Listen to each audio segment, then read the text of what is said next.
Assalamualaikum warahmatullahi wabarakatuh. Waalaikumsalam warahmatullahi wabarakatuh. Bagaimana kabarnya hari ini? Alhamdulillah. Sehat, luar biasa. Allahu Akbar ya. Alhamdulillah anak-anak ibu hari ini sehat semua ya. Sebelum kita mulai pembelajaran pada siang hari ini, alangkah baiknya kita berdoa terlebih dahulu. Berdoa dimulai. Bismillahirrahmanirrahim. Baik, sekarang ibu presensi terlebih dahulu ya. Apakah hari ini ada yang tidak hadir? Hadir semua ya. Alhamdulillah, berarti anak-anak ibu hari ini sehat, semangat, dan tentunya siap menerima pembelajaran pada siang hari ini ya. Pada siang hari ini kita masih masuk ke tema 4, sehat itu penting, subtema 1, peredaran darahku sehat, pembelajaran ke-6 dengan muatan lokal, PPKN, Bahasa Indonesia, dan SPDP. Tujuan pembelajaran pada siang hari ini adalah antara lain yang pertama, dengan membaca teks, siswa dapat menentukan atau mengetahui tanggung jawab sebagai siswa di sekolah. Kemudian siswa bisa mengidentifikasi pantun dan menjelaskan maknanya. Dan yang terakhir, siswa dapat menyanyikan lagu Halo Halo Bandung dengan menggunakan nada mayor. Hari ini apakah ada yang piket kelas? Lupa ya. Nanti dibersihkan ya, dipiketi. Karena dengan kelas yang bersih, belajar kita akan menjadi nyaman. Tentunya kita juga sehat karena tidak ada debu yang bertebaran seperti itu. Coba buka buku halaman 43. Di situ ada bacaan. Ibu akan bacakan terlebih dahulu ya. Bisa disimak. Dayu, Lani, dan Udin melaksanakan tugas piket kelas. Piket kelas bertujuan supaya tempat belajar menjadi bersih dan terjaga kesehatannya. Dengan tempat bersih, belajar pun menjadi nyaman. Dayu dan teman-teman bekerja sama dengan baik.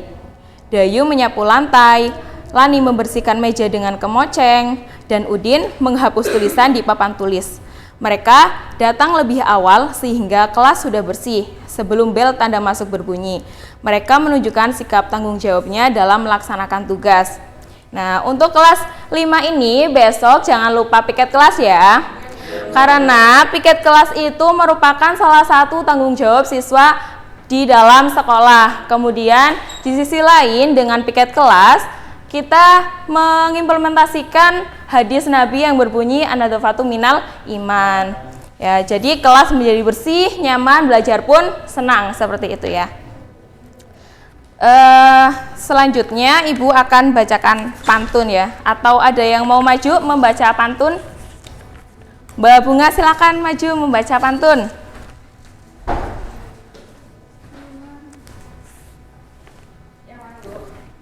Yang ini bisa dibaca ya.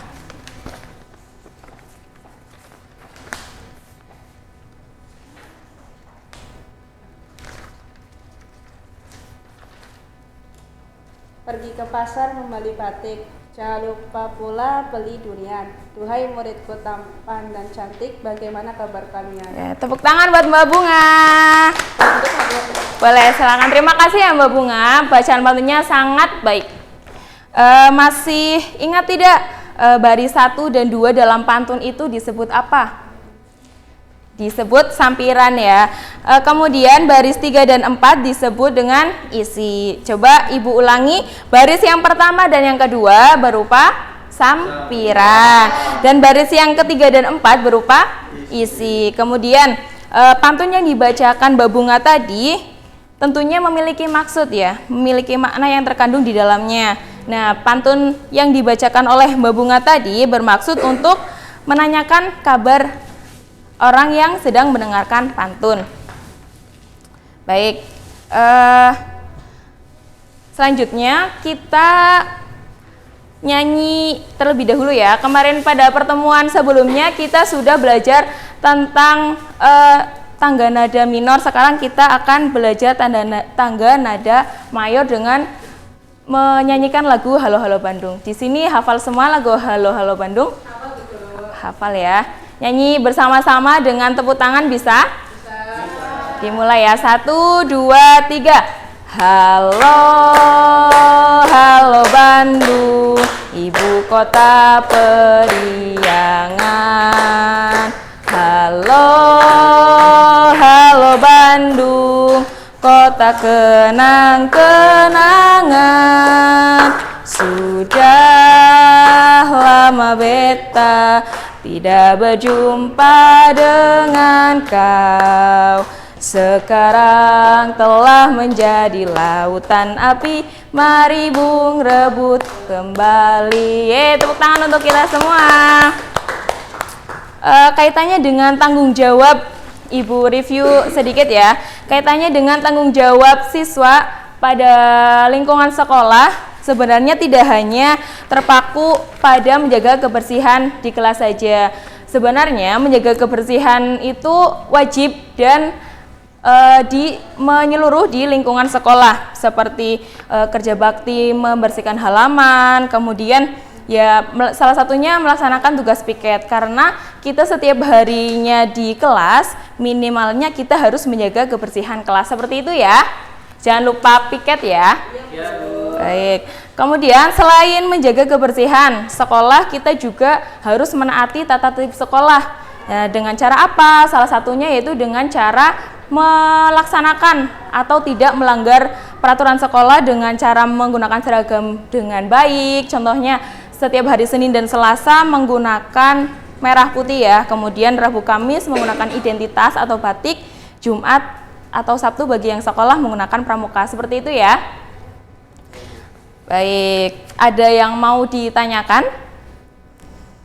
Tidak ada ya. Langsung Ibu jelaskan untuk penugasan akan dibahas pada pertemuan selanjutnya. Bisa dilihat ada 3 penugasan. Yang pertama itu anak-anak Ibu diminta untuk menyebutkan tugas-tugas atau tanggung jawab siswa pada lingkungan sekolah. Itu diisi ada 5 kolom ya, diisi 5. Kemudian diminta untuk membuat pantun dan diidentifikasi seperti yang sudah tadi dicontohkan.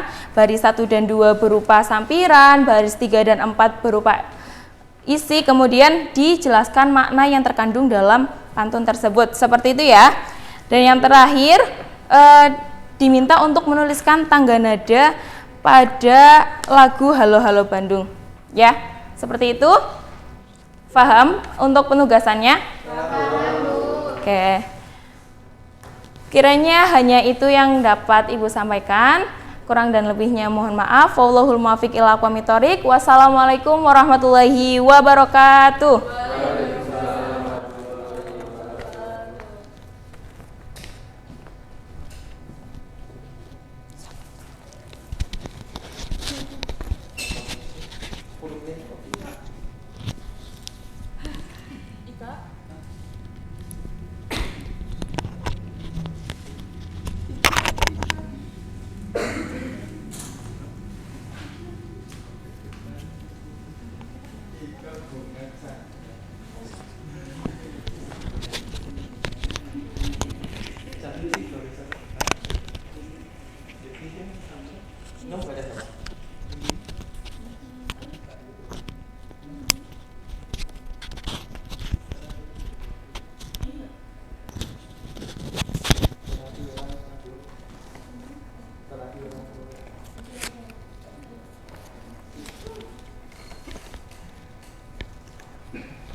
Assalamualaikum warahmatullahi wabarakatuh. Waalaikumsalam warahmatullahi wabarakatuh. Selamat pagi anak-anak. Pagi, Bu. Gimana kabarnya? Alhamdulillah. Ya, sehat semua ya. Hadir semua sekarang. Ada yang gak berangkat? Ya.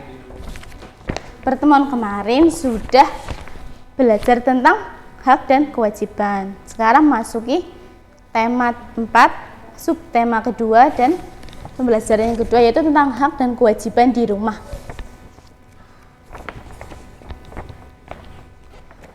Kalian di rumah punya baju semua ya? Masing-masing dari kita? Ya. Ada baju untuk tidur? Punya semua? Ya. Baju untuk bermain? Ya. Baju untuk sekolah? Ada. Ternyata baju itu mempunyai hak dan kewajibannya. Jadi, manusia wajib melindungi tubuhnya. Siti ia selalu melindungi tubuhnya dengan menggunakan pakaian yang rapi. Memiliki pakaian adalah hak setiap orang. Siti mendapat pakaian dari orang tuanya. Siti memiliki berbagai pakaian untuk dipakai sehari-hari. Memiliki pakaian untuk bermain dan untuk tidur. Pakaian membuat Siti merasa nyaman dan melindungi tubuh Siti dari udara dingin dan panas. Jadi ketika panas kita memakai baju yang tipis. Dan ketika dingin menggunakan jaket. Ada yang tahu hak itu apa? Belum tahu. Hak adalah sesuatu yang kita dapatkan. Ya, sesuatu yang kita dapatkan ketika melakukan. Kewajiban itu hal yang harus kita lakukan. Jadi antara hak dan kewajiban itu saling berkaitan. Paham ya? Oke. Di sini Ibu punya kotak, papan ya. Punya papan. Tadi yang udah dibagi kertas, coba dilihat. Bisa membedakan hak dan kewajibannya. Silahkan, Cahyo maju. Kamu mendapat kertas apa? Tas. Belakangnya ada. Ya, itu apa? Dibacakan. Siti memiliki kewajiban untuk mencuci bajunya apabila kotor. Iya, berarti masuknya hak atau kewajiban? Kewajiban, Bu. Iya, tempel sini. Tempel sini. Ini di bawah.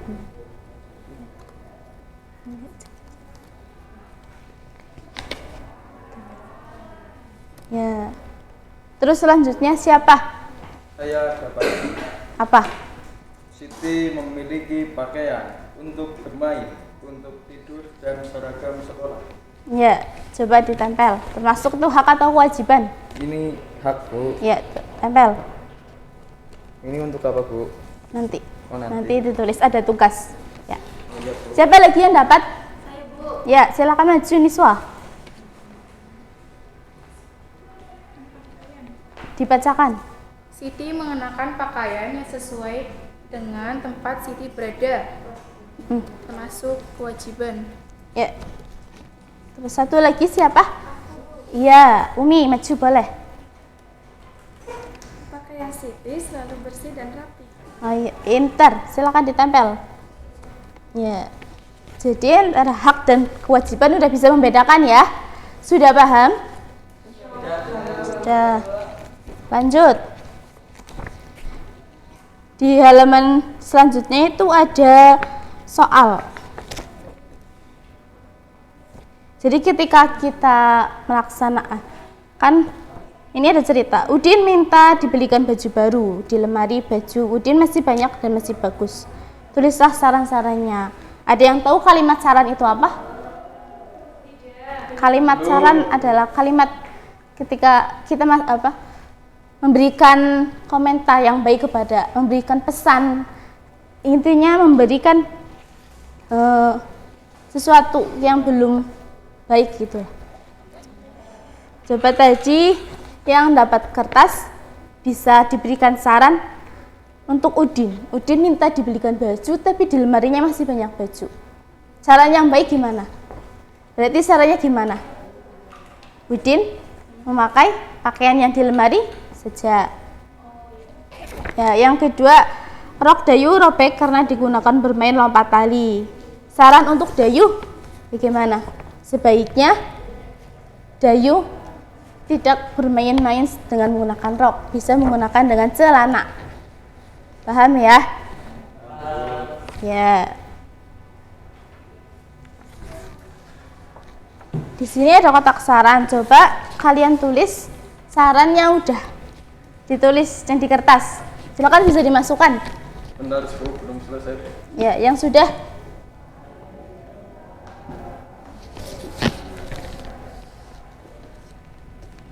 Singkat saja, tidak apa-apa. Sudah? Mengesankan. Iya, sudah, silakan. Silakan dimasukkan. Ya, terima kasih. Ada lagi? Ya. Biasanya kotak saran itu di tempat-tempat umum seperti di sekolah, di rumah sakit, di puskesmas. Di situ ada kotak saran, gunanya untuk memberikan masukan kepada tempat tersebut agar lebih baik ke depannya, begitu. Siapa di sini yang kalau habis sekolah itu tidur? Ada nggak? Ya, habis sekolah tidur. Ternyata itu baik untuk kesehatan tubuh. Karena dari pagi sampai siang kita belajar di sekolah, sudah berpikir dan capek kan, akhirnya boleh istirahat. Karena untuk mengistirahatkan badan untuk biar fresh lagi, biar segar lagi nantinya. Gitu. Kemudian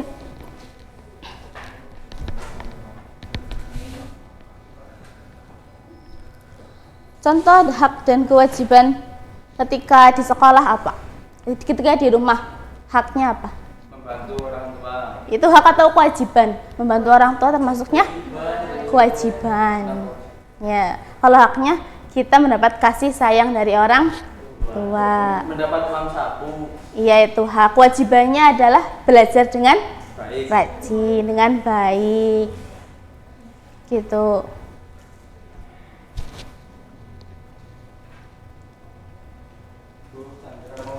Ada yang mau bertanya? Pengen nyanyi? Mau? Itu udah ibu kirim. Coba dibuka bukunya. Di situ ada teks lagu. Dengarkan dulu ya. Apakah itu hak dan kewajiban? Hak itu sesuatu yang kita dapatkan, sedangkan kewajiban yang kita lakukan. Apakah contoh-contoh dari hak? Contoh dari hak adalah mendapat perlindungan. Terus segitu ya untuk lagunya. Bisa belajar di minggu depan lagi ya. Iya. Untuk tugasnya kalian nanti menuliskan di rumah, membuat saran. Di rumah misalnya telat bangun, sarannya bagaimana? Gitu ya, paham? Paham. Kemudian, jadi pelajaran hari ini adalah kita belajar tentang hak dan kewajiban di rumah. Terus bisa beristirahat, manfaat beristirahat setelah melakukan sekolah dan memberikan saran dengan baik.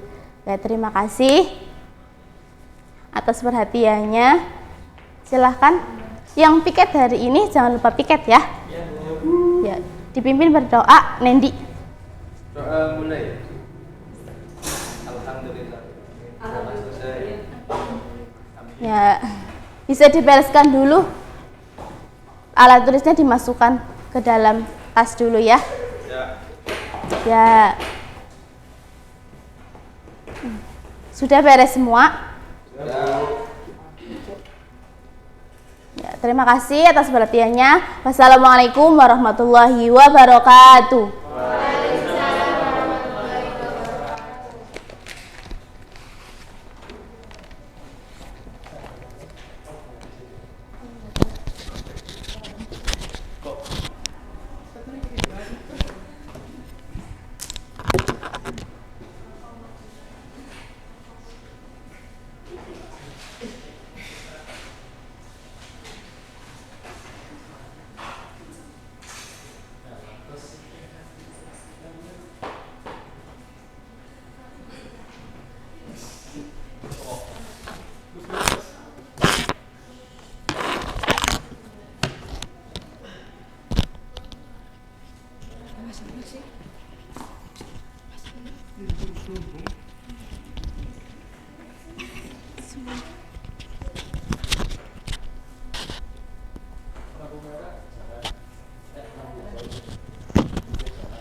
Bismillahirrahmanirrahim. Assalamualaikum warahmatullahi wabarakatuh. Waalaikumsalam warahmatullahi wabarakatuh. Selamat pagi anak-anak. Pagi Bu. Bagaimana kabar kalian? Nah, sebelum kita memasuki pembelajaran pada pagi hari ini, alangkah baiknya kita berdoa dulu ya. Tadi siapa yang berangkatnya lebih awal? Yuk coba Chandra siapkan. Doa mulai. Doa selesai. Alhamdulillah ya, kita udah berdoa ya. Nah, sekarang Ibu ingin tahu siapa aja yang tidak masuk pada hari ini. Coba kalian cek teman kalian siapa yang nggak hadir? Nihil atau ada yang tidak masuk? Masuk semua ya? Ya, alhamdulillah masuk semua ya. Nah, kita akan belajar tentang tema 5 berupa pahlawan, subtema 5 perjuangan para pahlawan. Nah, di sini Ibu sudah menyediakan sebuah gambar. Yang pertama itu ada Andi dan teman-temannya sedang menjenguk temannya yang sedang sakit. Nah, yang gambar kedua itu ada dua anak yang sedang mengamati dan memelihara serta mencari tahu bagaimana bunga itu berkembang biak. Selanjutnya ada gambar terakhir, ini gambar seorang anak membantu temannya yang sedang merapikan buku yang jatuh. Nah, dari ketiga gambar tersebut kita bisa mengambil hal yang baik. Misalnya dengan menolong orang itu merupakan perbuatan yang baik dan patut ditiru karena sebagai anak bangsa itu kita harus berbuat kebaikan sejak dini sehingga menjadi terbiasa, sehingga ketika kalian dewasa, jadi tanpa harus orang itu minta pertolongan, kalian udah peka terhadap orang yang dimintai tolong. Nah, selanjutnya itu bagaimana pendapat kalian tentang ketiga gambar tersebut? Ada yang mau itu maju? Kalau enggak dari tempat duduknya memberikan pendapat dari ketiga gambar tersebut ini. Iya, pendapat misalnya dari ketiga ini kan perbuatan baik semua. Nah, perbuatan baik semua ini bisa dicontoh atau tidak gitu. Nomor 2 dapat dicontoh, Bu. Alasannya? Karena teman-temannya menjenguk. Ya, karena ya, pintar. Jadi ketiga perbuatan ini sangat baik ya untuk ditiru. Nah, jadi menolong orang lain, berani dan gigih itu merupakan salah satu contoh dari sifat yang ada di dalam diri pahlawan. Nah, bagaimanakah perjuangan para tokoh pahlawan pada masa kerajaan Hindu, Buddha, dan Islam? Ada yang tahu Raja Purnawarman itu siapa? Lupa. Nah, di sini Ibu akan membagikan sebuah peninggalan dari Raja Purnawarman ya. Ibu minta tolong sama Mas Dani, tolong dibagikan. Dibagikan ke teman-temannya ya.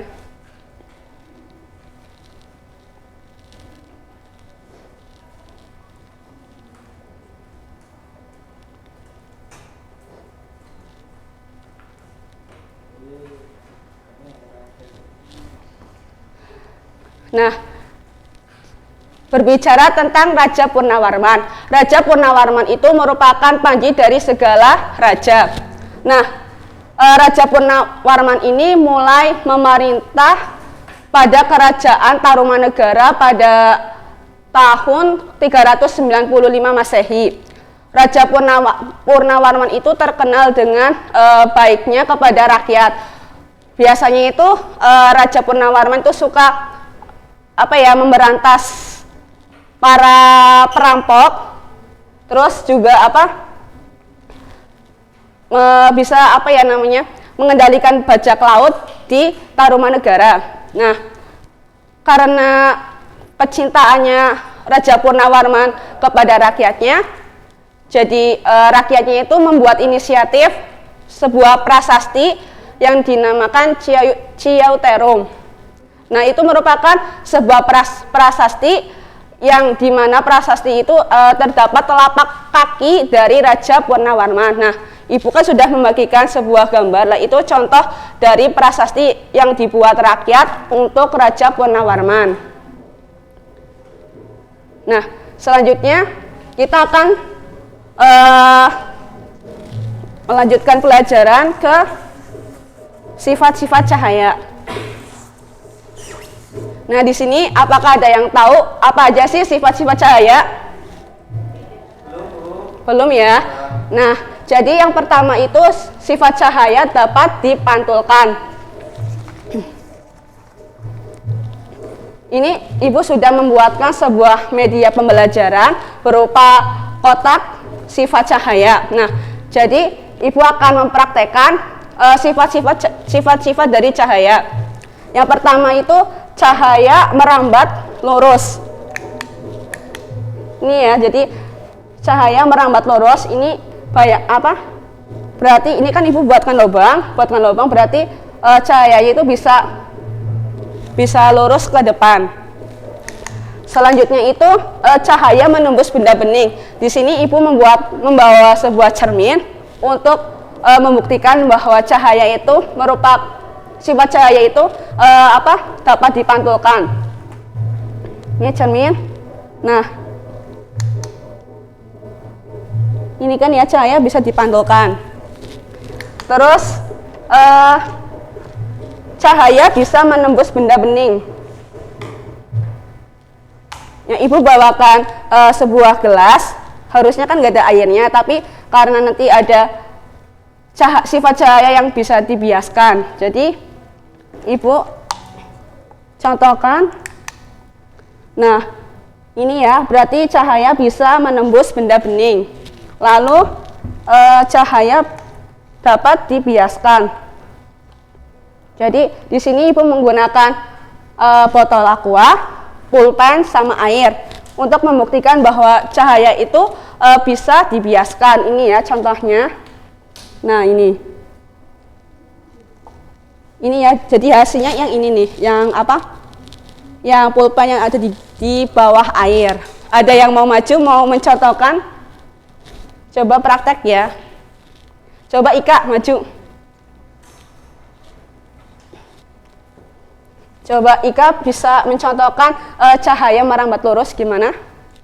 Ini Bu. Iya, berarti ini ya cahayanya ya. Ya, sampai belakang ya Bu. Iya, udah. Terima kasih ya Mika. Nah, jadi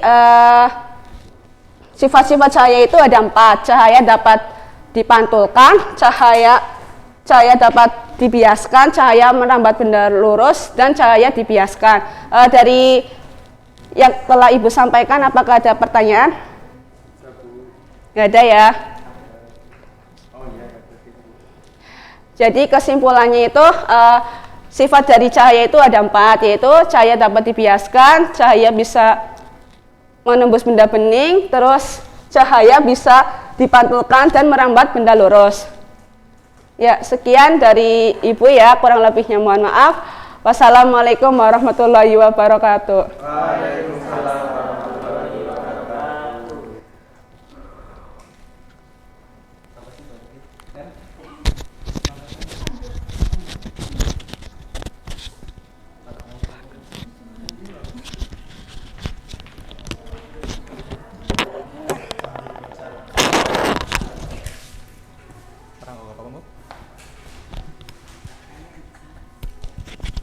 apa? Sabar.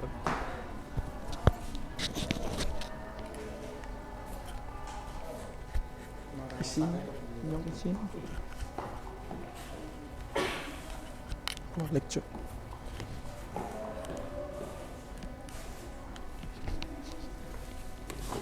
Siapa?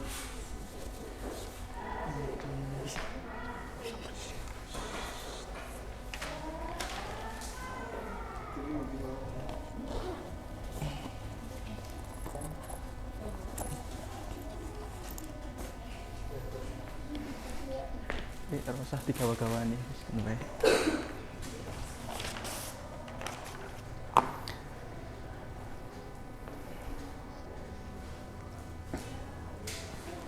Ya, sebelumnya Assalamualaikum warahmatullahi wabarakatuh. Waalaikumsalam warahmatullahi wabarakatuh. Bagaimana kabarnya anak-anak? Hari ini sehat semua?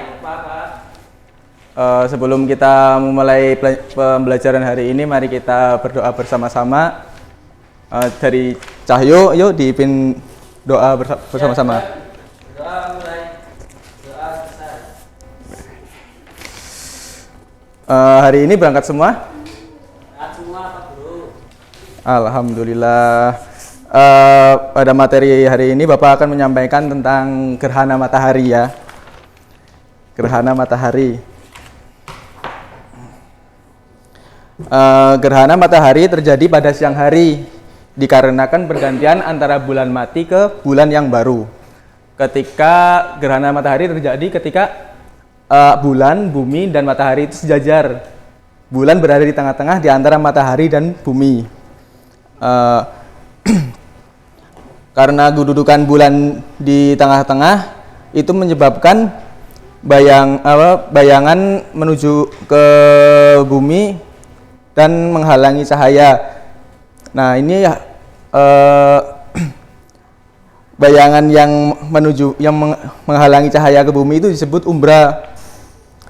Dan dikarenakan adanya bayangan itu yang seharusnya siang hari menjadi gelap. Nah, itu yang disebut gerhana matahari. Karena saat terjadi gerhana matahari, terjadi bayangan bulan menutupi bumi. Karena bulan lebih kecil daripada bumi, maka hanya sebagian yang sebagian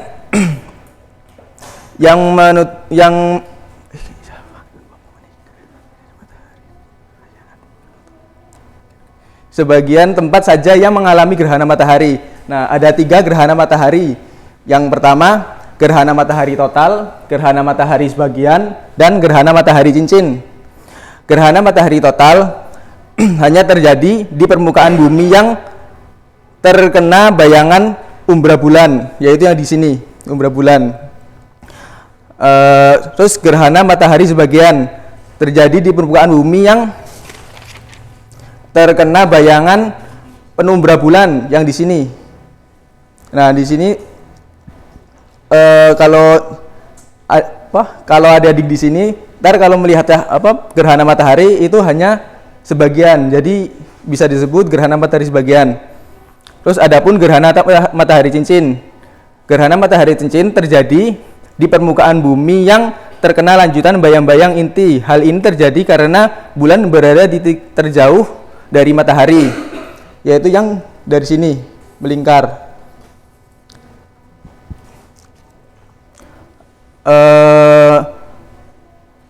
Dari sini ada yang belum dipahami tentang proses terjadinya gerhana matahari? Paham.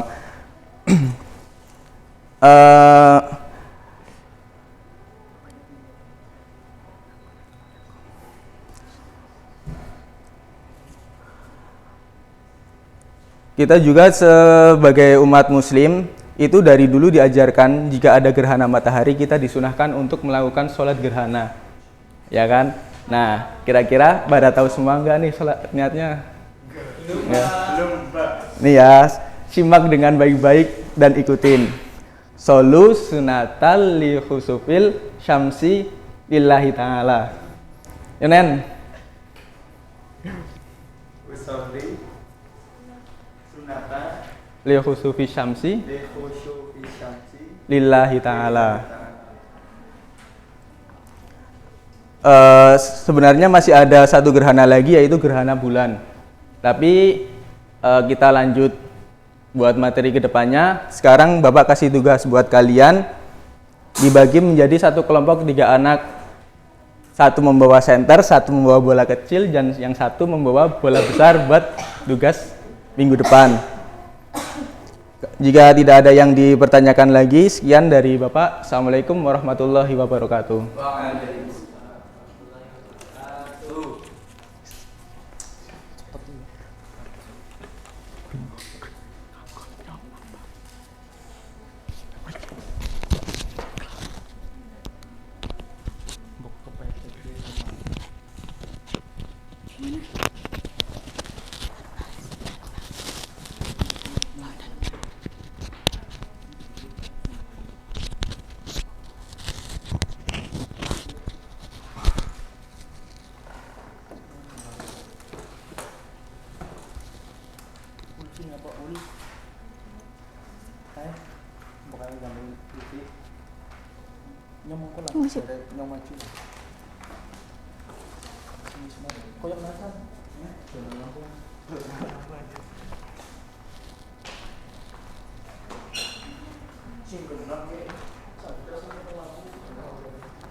Assalamualaikum warahmatullahi wabarakatuh. Bagaimana kabarnya anak-anak kelas 6? Alhamdulillah. Sebelum memulai pembelajaran, alangkah lebih baiknya kita berdoa terlebih dahulu ya anak-anak. Silakan Nendi untuk memimpin berdoa. Ya, doa mulai. Doa selesai. Alhamdulillah. Ya, sekarang Ibu akan mengecek kehadiran kalian. Coba tengok kanan kiri kalian, apakah ada yang tidak hadir? Ada ini Bu. Siapa? Chandra Bu. Kenapa dia? Nggak tahu Bu. Sakit ya? Kayaknya. Ya, kita doakan ya semoga Nendi diberikan kesehatan dan dapat mengikuti pembelajaran pada minggu depan ya. Amin. Nah, anak-anak, pada kesempatan kita hari ini kita akan belajar tentang tema 1, subtema 1, tumbuhan sahabatku. Coba buku tema kalian dibuka, ditaruh di atas meja. Sudah? Sudah. Nah, ada yang ingat minggu lalu kita belajar tentang apa? Lupa. Nah, pembelajaran minggu lalu kita belajar tentang ide pokok dalam suatu bacaan ya anak-anak. Ibu ingatkan dulu, ide pokok dalam suatu bacaan itu apa sih Bu? Nah, ide pokok adalah inti dari kalimat utama dalam sebuah paragraf. Apa tadi? Ide pokok adalah inti dari kalimat utama dalam sebuah paragraf. Nah, tujuan pembelajaran kita hari ini yang pertama, kita akan memantapkan pembelajaran kita tentang ide pokok dalam suatu bacaan. Yang kedua, yaitu mengidentifikasikan perkembangbiakan generatif pada bunga. Yang ketiga, yaitu mengidentifikasikan negara-negara ASEAN. Nah, coba kalian buka buku tema kalian halaman 2. Ya, di situ ada bacaan tentang bagaimana jagung berkembang biak. Di situ kan ada 5 paragraf ya. Ibu akan membagi kalian menjadi 2 kelompok. Di sini ada kelompok A sama ini kelompok B ya. Ya. Coba kalian membuat ide pokok dari tiap-tiap paragraf. Kan di situ ada paragraf 1, 2, 3, 4, 5. Coba kalian tentukan ide pokok. Kan kemarin kita sudah belajar tentang ide pokok dalam sebuah paragraf. Coba kalian tentukan ide pokok dalam tiap-tiap paragraf. Coba Ibu kasih waktu 2 menit. Sudah? Sudah. Coba kelompok A, Nendi, bacakan ide pokok paragraf pertama. Jagung sebagai bahan makanan pokok? Ya, betul. Jagung sebagai bahan makanan pokok. Kenapa? Karena pada paragraf pertama itu menjelaskan jagung itu adalah bahan makanan pokok, salah satunya di Indonesia. Kalau diringkas itu jagung sebagai bahan makanan pokok. Nah, coba kelompok B, paragraf yang kedua, ide pokoknya apa? Ika? Proses penanaman jagung. Iya, betul ya. Nah, paragraf 2 itu menjelaskan tentang bagaimana proses penanaman jagung. Oke, Ibu rasa anak-anak sudah paham semua ya? Sudah. Nah, berbicara mengenai jagung. Jagung itu berkembang biak dengan bunga ya anak-anak. Nah, tepung sari pada bunga jagung itu akan terbang terbawa angin ketika angin bertiup. Nah, tepung sari yang terbawa angin sebagian itu akan jatuh ke kepala putik. Nah, yang terletak di bagian bawah bunga pada pohon jagung yang lain. Nah, proses itu yang dinamakan dengan pembuahan. Nah, proses itu dinamakan perkembangbiakan generatif. Ada yang tahu perkembangan generatif itu apa? Belum ya? Nggak apa-apa. Perkembangan generatif itu adalah perkembangbiakan yang melalui proses penyerbukan dan pembuahan. Coba sekarang kalian buka buku tema kalian, di situ pada halaman 5. Sudah? Sudah, di situ ada bagian-bagian dari bunga. Yang pertama yaitu ada mahkota. Sebelumnya ini ada yang tahu ini bunga apa? Sepatu. Bunga sepatu, Bu. Betul, Ulfi. Ini adalah gambar bunga sepatu. Bagian-bagiannya coba Ulfi bacakan. Putih. Penata. Iya, betul. Sampai tangkai bunga. Nah, coba sekarang anak-anak baca penjelasan bagaimana proses perkembangbiakan generatif pada bunga sepatu. Coba kalian baca ya. Sudah? Sudah ya? Nah, Ibu jelaskan sedikit. Nah, perkembangbiakan generatif itu adalah adalah secara kawin terjadi melalui proses penyerbukan dan pembuahan. Nah, perkembangan generatif pada tumbuhan itu diawali dengan penyerbukan, yaitu melekatnya atau jatuhnya serbuk sari ke kepala putik. Nah, anak-anak, serbuk sari itu adalah nggak usah deh, kita nyala.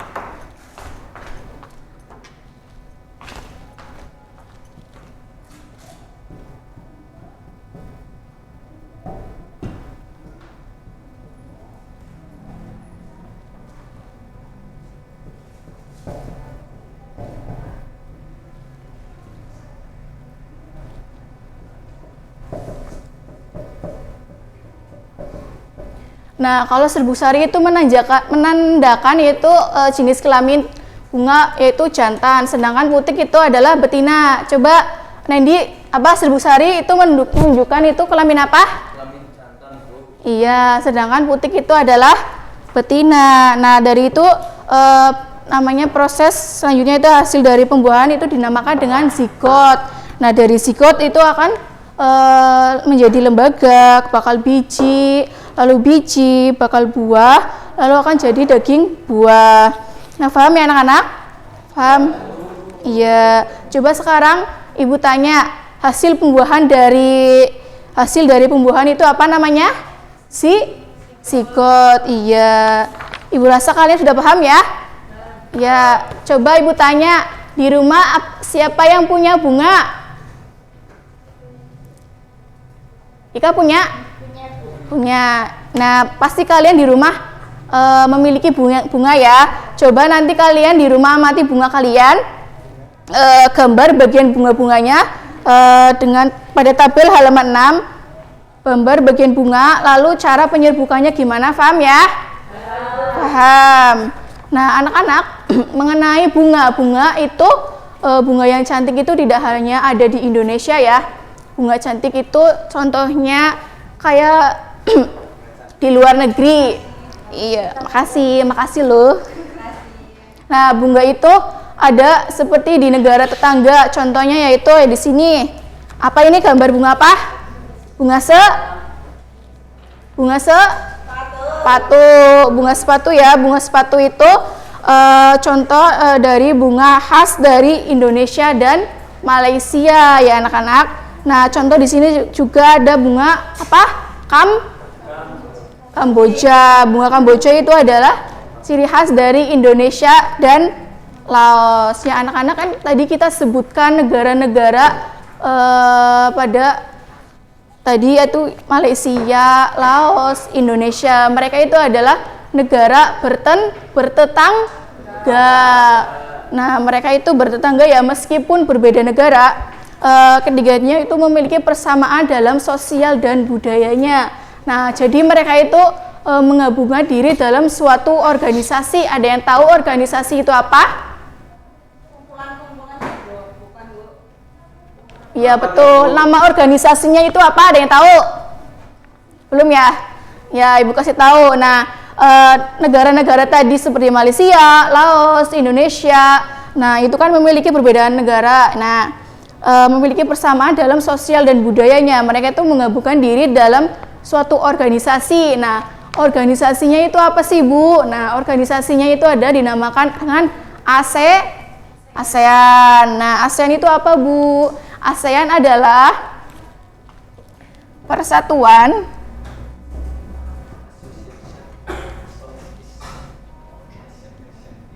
negara-negara Asia Tenggara. Tadi apa ASEAN? Persatuan negara-negara Asia Tenggara.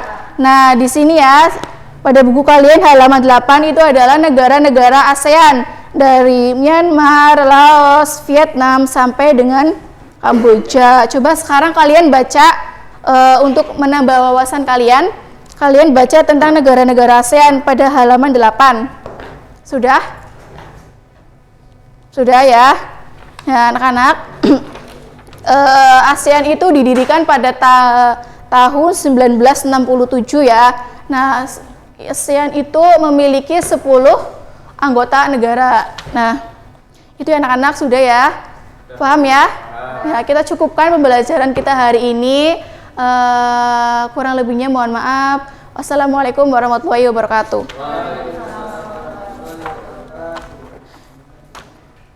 Oh iya, tugasnya lupa, aku nggak ngeliat itu. Tugasnya apa dibagi kena? Bisa? Iya, pertama mata. Kita nunggu lanjut.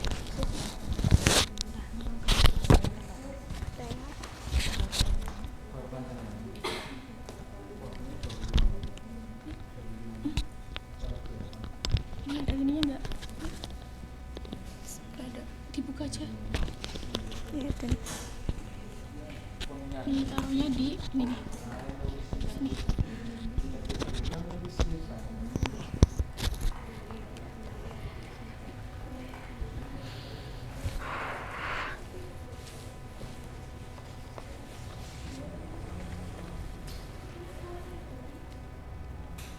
Assalamualaikum warahmatullahi wabarakatuh. Selamat pagi anak-anak. Sebelum memulai pembelajaran, kita doa terlebih dahulu ya. Silakan nanti dipimpin untuk berdoa. Mulai. Selesai. Gimana kabar kalian pada pagi hari ini? Alhamdulillah. Ada yang tidak berangkat pada pagi hari ini? Semua, Bu. Alhamdulillah nihil. Nah, di sini Ibu akan menjelaskan materi mengenai tema 8, subtema 2, keunikan daerah tempat tinggalku, mengenai gerak tari tradisional dan tari kreasi baru. Nah, di Indonesia sendiri itu banyak beragam kebudayaan, adat istiadat, suku bangsa, dan di daerah tempat tinggal kita sendiri pasti banyak sekali keberagaman budaya. Salah satunya itu tari-tarian. Nah, Ibu sudah membagikan salah satu contoh gambar tari. Silakan dibuka.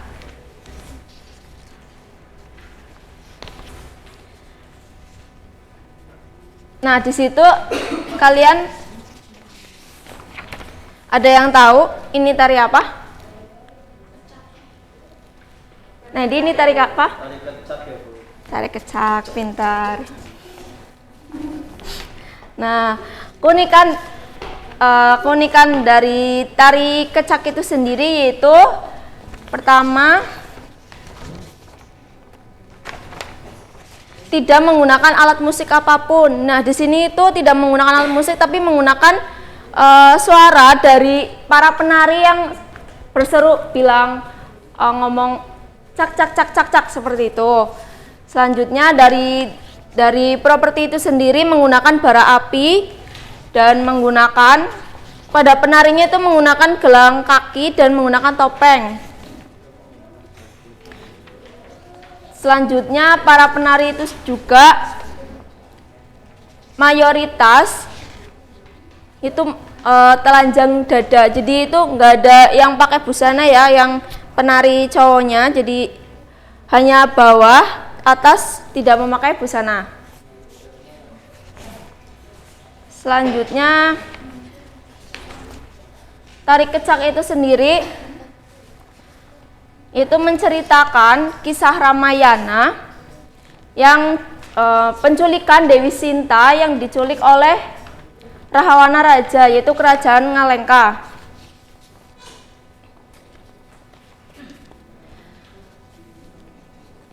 Nah, selanjutnya Ibu akan menjelaskan mengenai gerak tari. Gerak tari itu sendiri adalah serangkaian gerakan indah yang terdapat di anggota tubuh yang dapat dinikmati oleh orang lain.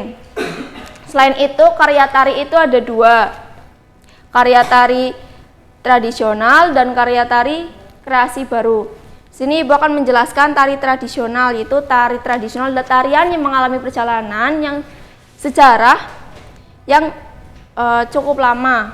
Contoh dari karya tari tradisional itu sendiri adalah tari saman yang berasal dari Aceh, terus tari kecak yang berasal dari Bali, dan tari topeng yang berasal dari Betawi.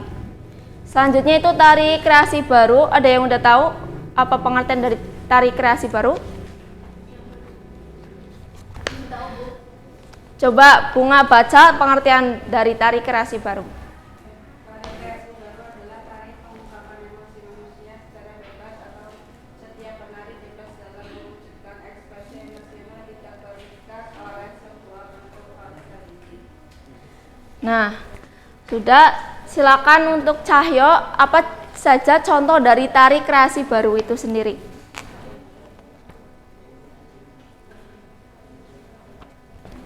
Ada tari lurik, tari kuntulan, tari merak, tari rarang ngidel, tari kupu-kupu, tari manikurik, dan tari japong. Ya, pintar. Nah, apakah kalian sudah paham semua?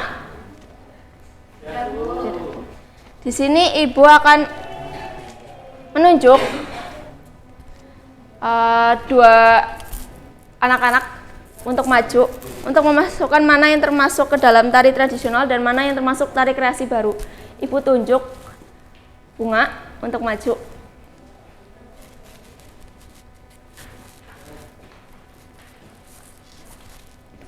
Silakan pilih Bunga.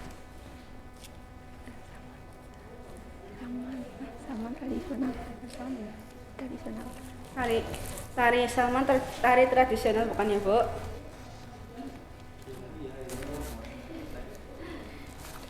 Udah tutup. Iya apa benar anak-anak? Betul? Betul. Silakan yang kedua, yaitu yang kedua Ika maju. Silakan pilih.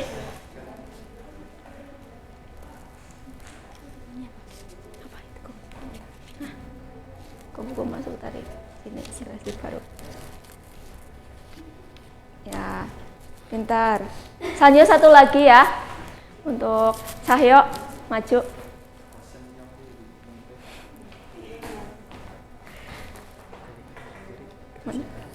Iya.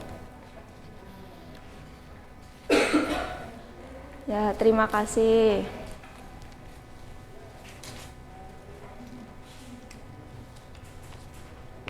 Nah, tadi kita sudah belajar mengenai tari-tarian ya. Di dalam tari itu sendiri itu mengandung amanat, amanat yang terkandung di dalamnya itu ada sifat-sifat tokoh yang ada di dalamnya. Nah, di sini Ibu akan menjelaskan mengenai sifat tokoh pada cerita rakyat. Ada beberapa sifat tokoh dalam cerita rakyat, itu ada tokoh protagonis, ada tokoh antagonis, dan ada tokoh tritagonis. Ada yang udah tahu tokoh protagonis itu apa, antagonis itu apa? Yang baik. Kalau antagonis? Jahat. Kalau protagonis itu tokoh yang menjadi pemeran utama dalam cerita itu sendiri, yang biasanya itu memiliki sifat yang baik, sifat baik hati, sifat lemah lembut, penyayang, bijaksana dan sebagainya. Sedangkan tokoh antagonis itu tokoh yang penentang dalam tokoh cerita itu sendiri, yaitu yang bersifat jahat, contohnya pemarah, pendendam, sombong, angkuh dan sebagainya. Nah, Ibu sudah membagikan contoh cerita rakyat, yaitu terjadinya Selat Bali. Ibu akan memberi waktu kalian untuk membaca teks cerita rakyat itu sendiri ya, selama 2 menit.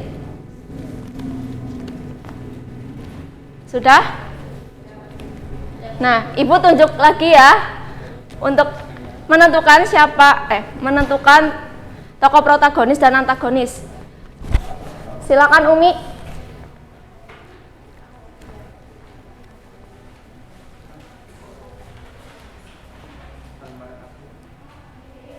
Tokoh protagonis dari yang ada di terjadinya Selat Bali. Oke, ya pintar. Yang selanjutnya itu tokoh antagonis, Niswa. Antagonis itu Manik Angkeran. Manik Angkeran, pintar. Nah, tadi kan kita sudah belajar mengenai apa itu keunikan tari di kecak, tari kecak yang ada di Bali, dan apa itu gerak tari, dan apa itu tokoh protagonis, antagonis, dan tritagonis. Nah, di sini Ibu akan memberikan tugas untuk kalian, itu membuat clipping mengenai tari-tarian yang ada di Indonesia. Bisa dikumpulkan minggu depan ya. Bisa paham? Ya, itu yang dapat Ibu sampaikan. Apabila Ibu banyak salah, Ibu mohon maaf. Wabillahi taufik wal hidayah. Wassalamualaikum warahmatullahi wabarakatuh.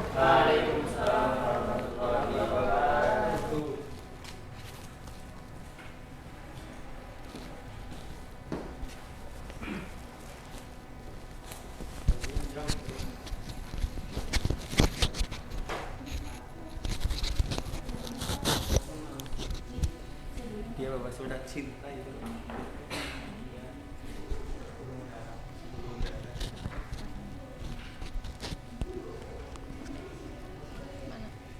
Mana? Ini sini.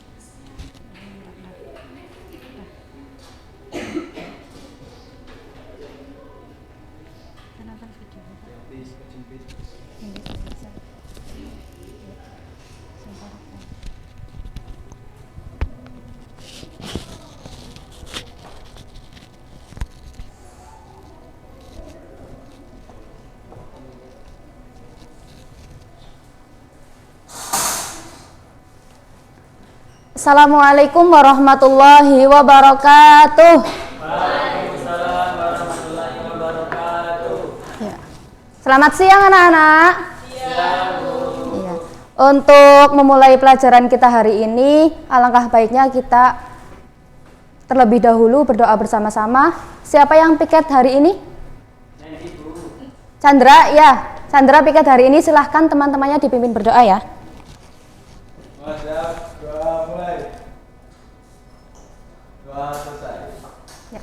Terima kasih kalian sudah berdoa dengan hikmat. Semoga hari ini kita dapat belajar dengan lancar dan semuanya pintar ya anak-anak. Ingat, kemarin Ibu punya sapaan untuk kalian. Kalau Ibu panggil anak soleh, jawabannya apa? Siap. Oh iya, anak soleh. Nendi anak soleh, bagus. Ibu coba ya, anak soleh. Siap. Iya, yang laki-laki. Anak solehah. Siap. Iya, soleh untuk laki-laki, solehah untuk perempuan. Sebelumnya ibu absen terlebih dahulu. Niswa, Nendi, hadir. Alhamdulillah ya, untuk hari ini semuanya hadir dalam keadaan sehat dan tentunya harus dengan semangat belajar hari ini karena kita akan belajar tentang tema 1, subtema 2 yaitu tentang apa? Ayo, tentang lingkungan dan manusia. Sebelumnya kita belajar tentang apa kemarin, ada yang ingat? Teh, ingat kemarin belajar apa kita? Enggak ingat. Bermain ya? Iya, kemarin kita belajar tentang keanekaragaman yang ada di Indonesia. Untuk sekarang kita belajar tentang lingkungan dan manusia. Yang pertama, kita akan belajar tentang kenampakan alam dan kenampakan buatan yang ada di Indonesia. Kalian tahu kenampakan alam itu apa? Cahaya tahu? Belum, Bu. Belum tahu. Ya, Ibu kasih tahu ya. Kenampakan alam itu adalah sesuatu yang ada di alam dan itu terjadi secara alamiah karena alam itu sendiri. Bisa dipahami? Nah, contohnya ada apa? Ada pegunungan, ada gunung, ada laut, kemudian ada danau. Nah, itu contohnya kenampakan alam. Nah, itu terjadi secara alamiah, tiba-tiba secara tidak dibuat oleh manusia, itu sudah ada di alam. Kemudian yang kedua itu ada kenampakan buatan. Kenampakan buatan itu adalah kenampakan yang ada di alam. Sesuatu yang ada di alam itu karena terjadi akibat campur tangan manusia. Jadi bisa dibuat oleh manusia. Contohnya apa? Contohnya apa? Jembatan, waduk, terus ada bendungan, kemudian ada kebun binatang, ada jalan. Pinter, Ika pinter ya. Yang lain coba sebutkan kenampakan alam yang ada di sekitar kalian. Kenampakan alam. Kenampakan alam. Laut. Pinter. Laut apa, Cahyo? Laut Udara Payung. Iya, Laut Udara Payung. Pinter. Di mana itu, di Cilacap ya? Iya, pintar. Kemudian kenampakan buatan, sebutkan Risma. 1. Waduk. Waduk di mana waduk? Oh, di Sempor, dekat rumah kamu apa ya? Besok main ke situ ya sama ibu ya. Ya, terus yang kedua silakan kalian buka halaman 39. Coba bukunya dibuka. Udah dibuka? Di situ kemarin sudah belajar tentang ide pokok paragraf ya. Kalian sudah paham? Coba dari bacaan tersebut judulnya pengaruh iklim terhadap persebaran flora dan fauna. Diperhatikan paragrafnya itu. Yang pertama, iklim merupakan rata-rata kondisi cuaca tahunan dan meliputi wilayah yang luas. Kemudian dan topografi tempat tersebut. Perbedaan iklim menghasilkan beberapa sistem klasifikasi iklim. Coba kita bersama-sama tentukan ide pokok paragraf pertama tentang pengaruh iklim terhadap persebaran dan flora dan fauna.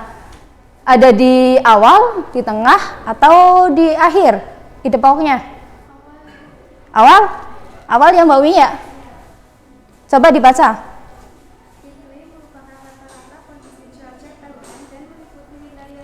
Iya, pintar. Kenapa di awal? Sebabnya apa? Karena di paragraf kedua itu ada pengulangan kata ya, yaitu tentang tipe iklim suatu wilayah. Nah, itu dijelaskan kembali pada paragraf pada kalimat kedua. Kemudian berarti dinamakan paragraf apa kalau di awal?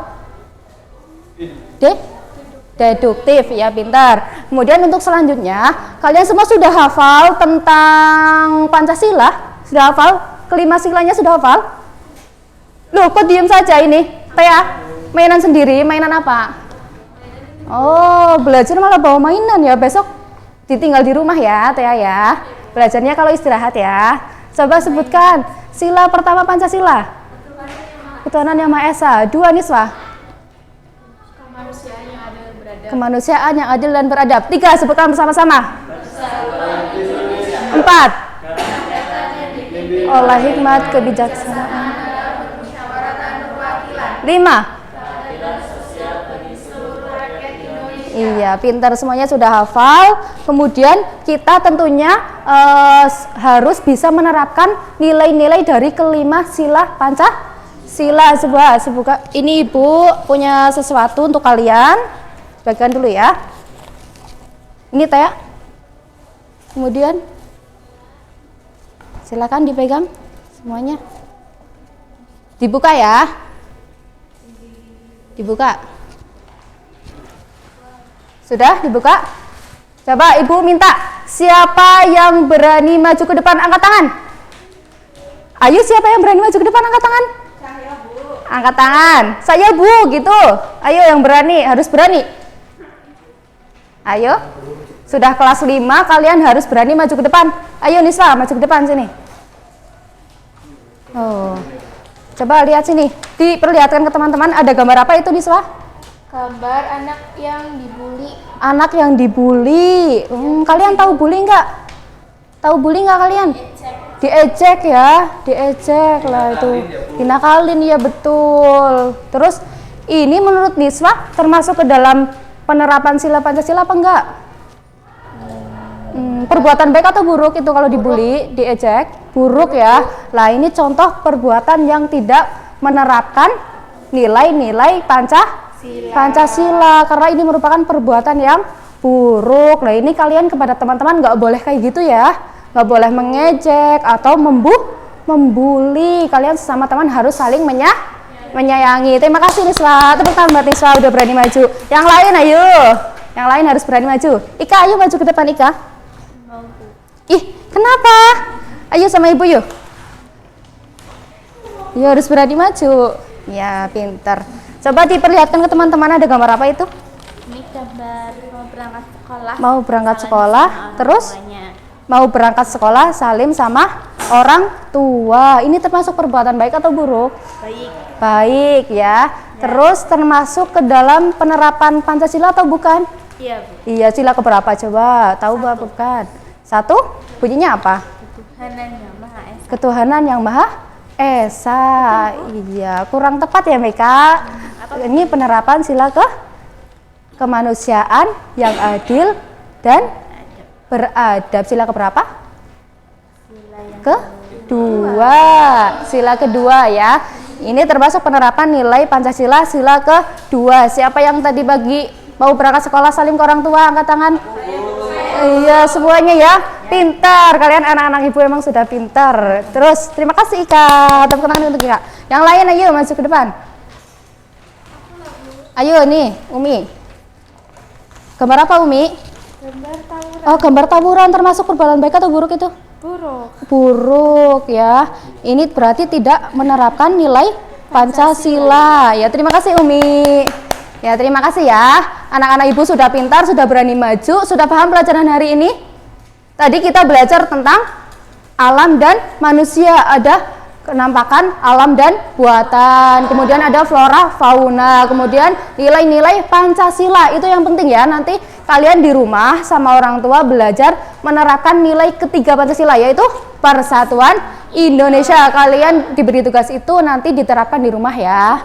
Terus ada juga kalian nanti membuat apa ya, mengamati kenampakan buatan yang ada di sekitar kalian, di sekitar rumah, entah itu apa ya, tempat wisata atau kebun binatang. Nanti ditulis, pertemuan besok dikumpulkan. Sudah ya, terima kasih untuk pelajaran hari ini. Marilah kita tutup dengan bacaan alhamdulillah bersama-sama. Alhamdulillahirabbil alamin. Terima kasih ya, cukup sekian. Jangan dilupakan tugasnya. Kalian tetap semangat dalam belajar ya. Besok kita ketemu lagi di jam yang sama. Harus dalam keadaan sehat dan semangat seperti hari ini. Oke? Nah, ya, siap. Terima kasih. Saya tutup untuk pelajaran hari ini. Wassalamualaikum warahmatullahi wabarakatuh. Waalaikumsalam warahmatullahi wabarakatuh. Sepi dulu Chandran dia.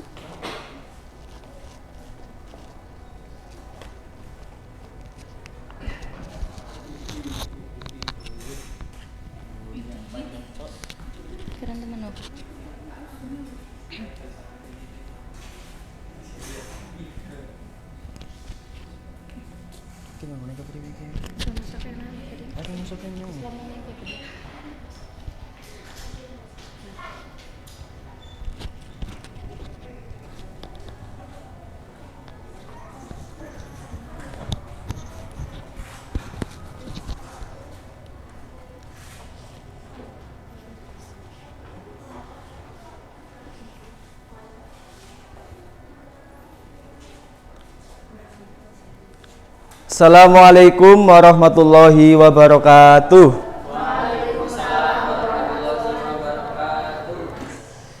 Apa kabar anak-anak semuanya? Baik, Guru. Aduh, kurang kompak ini. Pak Guru ajari ya, kalau Pak Guru bilang, apa kabar hari ini anak-anak? Anak-anak jawabnya, Alhamdulillah hari ini saya berprestasi. Kayak gitu ya. Oke, siap? Siap. Saya Pak Guru ulangi. Apa kabar hari ini anak-anak? Alhamdulillah. Hari ini saya berprestasi. Ulangi satu kali lagi, Pak Guru juga lupa ya. Ulangi yuk, biar semangat. Apa kabar hari ini anak-anak? Alhamdulillah, hari ini saya berprestasi. Oke. Nah, sebelum mulai pelajaran di pagi hari ini, hendaknya kita berdoa dulu. Silakan. Ketua kelas dipimpin berdoa. Cahyo.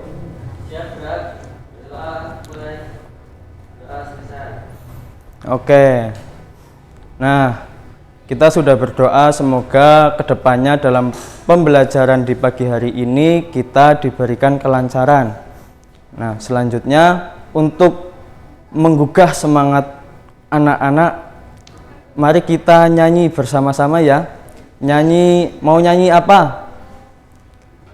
Ya udah, nyanyi Garuda Pancasila saja ya, sama-sama yuk. 1, 2, 3. Garuda Pancasila, akulah pendukungmu, patriot proklamasi, sedia berkorban untukmu. Pancasila dasar negara, rakyat adil makmur sentosa, pribadi bangsaku, ayo maju, maju, ayo maju, maju, ayo maju, maju. Oke, Bapak kira sudah semangat ya.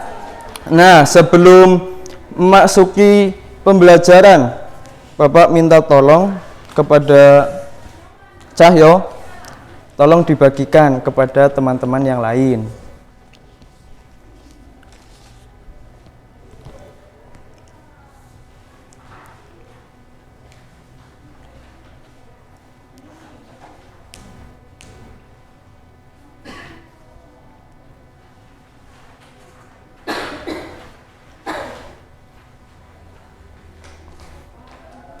Sudah kebagian semuanya ya. Nah, ada yang tahu hari ini kita akan belajar apa? Belum ya? Nah, hari ini kita akan belajar mengenai tema 4, subtema 3 tentang berbagai macam profesi atau pekerjaan. Nah, sebelum mulai masuk ke pelajaran, kita perhatikan tadi itu Bapak bagikan suatu dongeng. Ada yang mau baca? Ya sudah, Bapak dulu yang baca ya. Nah, dongengnya judulnya itu Petani yang Baik Hati. Nah, suatu hari tinggallah seorang petani yang baik dan murah hati. Pada saat petani itu pergi ke sawahnya, ia menemukan burung pipit. Sang petani merasa kasihan, ia pun membawa burung itu ke rumahnya yang sederhana. Sang petani langsung mengobati kaki burung tersebut. Setelah beberapa hari ia rawat, burung itu ia lepaskan kembali ke alam bebas.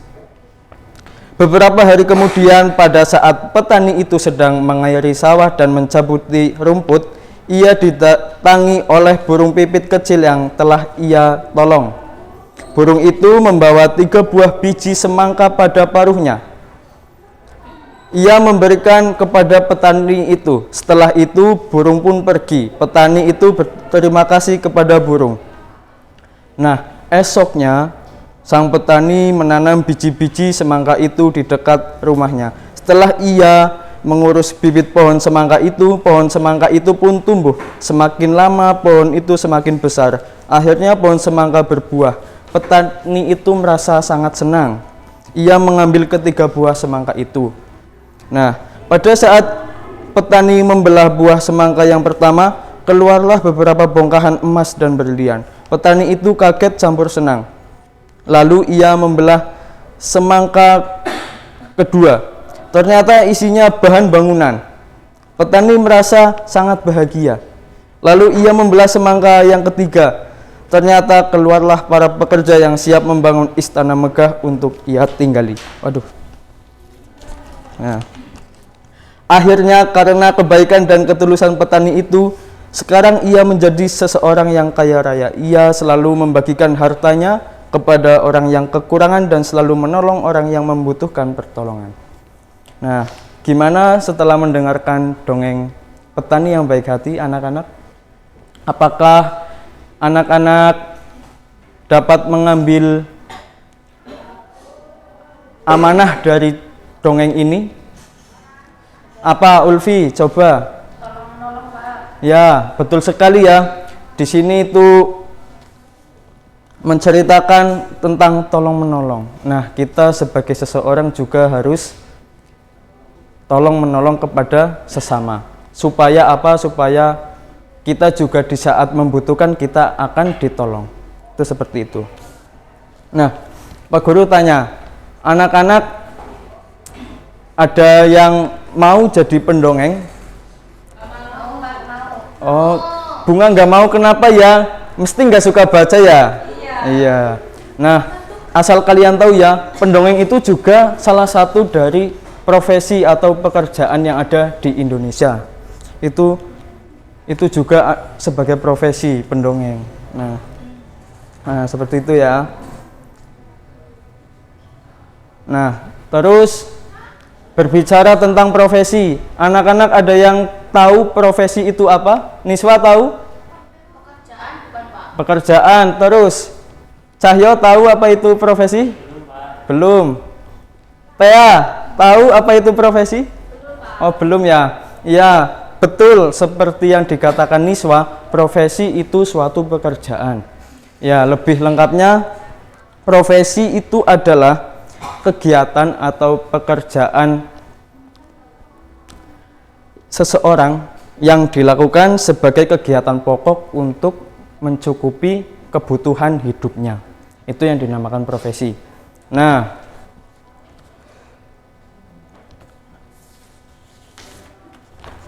Bapak punya gambar ini. Coba anak-anak lihat di dalam gambar ini terdapat apa saja? Ada apa saja di sini?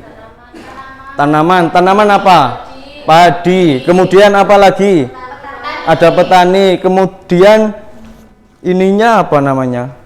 Nah, sawah. Betul sekali ya. Nah, di sini petani. Petani juga seseorang petani itu salah satu profesi juga. Nah, petani tempat kerjanya itu di sawah. Petani menggarap sawah untuk menghasilkan padi, kemudian menghasilkan beras untuk kita makan. Nah, petani juga tidak hanya di sawah ya. Ada petani yang di kebun menanam sayur, menanam buah-buahan dan lain sebagainya. Nah, sampai sini anak-anak paham ya tentang profesi ya? Nah, selanjutnya coba kalau kalian paham, Bapak ada permainan namanya Di Manakah Tempatku. Nah, Bapak contohkan ya. Di sini tadi ada gambar petani. Berarti petani harus pergi ke sawah. Nah, di sini ada sawah, kita tusuk ya ke sawah. Sawahnya bukan ditusuk ya. Ayo anak-anak, siapa yang mau melanjutkan? Cahyo maju coba. Cahyo. Habis ini Niswa maju. Baru Pak Guru. Dokter kemana? Nanti ke rumah sakit. Ah ya. Terus Ika maju. Terima kasih Cahyo. Sama. Ika maju. Silakan pilih yang mana. Perlihatkan ke teman-teman. Gambar apa itu ya? Nelayan. Nelayan pergi kemana? Laut. Oke, ke laut. Nah, seperti itu ya. Nah, untuk pelajaran hari ini Bapak cukupkan. Bapak kira anak-anak sudah paham semuanya ya? Paham. Nah, untuk mengakhiri pembelajaran pada hari ini, marilah kita tutup dengan bacaan hamdalah bersama-sama. Alhamdulillahirabbil alamin. Cukup sekian dari Bapak. Wassalamualaikum warahmatullahi wabarakatuh. Waalaikumsalam warahmatullahi wabarakatuh. Siapa lagi?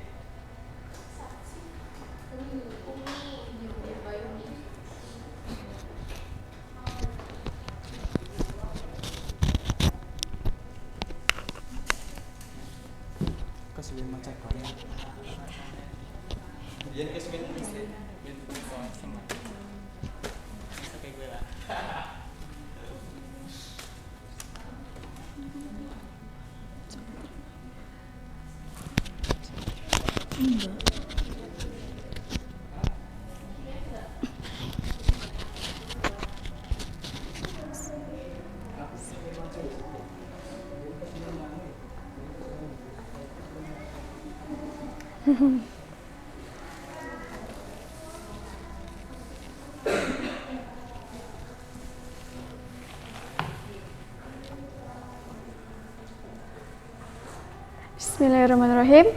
Assalamualaikum warahmatullahi wabarakatuh.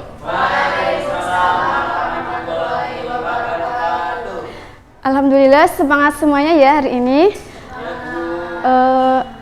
Kak Santi sedang membatik di samping pagar. Halo, selamat pagi adik-adik. Apa kabar? Alhamdulillah sehat semuanya ya. Untuk mengawali kita belajar pada pagi hari ini, alangkah baiknya kita berdoa terlebih dahulu. Ikuti ibu guru ya, bareng-bareng. Di atas ada Allah, di samping malaikat, di depan Rasulullah. Marilah berdoa. Yuk, ulangi lagi ya, bareng-bareng. 1, 2, 3. Di atas ada Allah, di samping malaikat, di depan Rasulullah. Marilah berdoa. Bismillahirrahmanirrahim. Hari ini berangkat semua, apa ada yang tidak? Berangkat semua ya. Baik, masih ingat kemarin kita belajar tentang apa? Ya lupa ya, jadi ibu ingatkan kembali. Kemarin kita sudah belajar tentang peristiwa Sumpah Pemuda. Masih ingat Sumpah Pemuda tanggal berapa? Ayo. Tanggal 28 bulan Oktober tahun 1928. Iya, pinter. Nah, selanjutnya hari ini kita akan belajar tentang dampak dari peristiwa Sumpah Pemuda tersebut. Nah, di situ di buku tema ada bacaan, bisa dilihat dan kalian mendengarkan penjelasan dari ibu ya. Nah, jadi setelah peristiwa Sumpah Pemuda 1928 memberi dampak yang sangat besar, khususnya terhadap perjuangan pergerakan nasional, yakni semakin semangatnya para pemuda untuk bersatu. Nah, apa sih dampaknya? Jadi, setelah peristiwa Sumpah Pemuda tersebut, banyak sekali organisasi politik yang semuanya itu memakai kata Indonesia di belakangnya. Seperti contohnya organisasi Suluh Pemuda Indonesia. Kemudian ada organisasi PPRI. Ada yang tahu kepanjangan dari PPRI? Ya, jadi kepanjangan dari organisasi PPRI adalah Persatuan Pemuda Rakyat Indonesia. Jadi semua organisasi itu menggunakan kata Indonesia di belakangnya. Nah, masih ingat tugas dari ibu kemarin apa? Ayo, udah dikerjain belum? Yang disuruh untuk menuliskan ikrar Sumpah Pemuda. Sudah. Sudah. Ya sekarang ibu pengen dengar ikrar dari anak-anak ibu tentang Sumpah Pemuda bareng-bareng. Sumpah Pemuda. 1. Kami putra dan putri Indonesia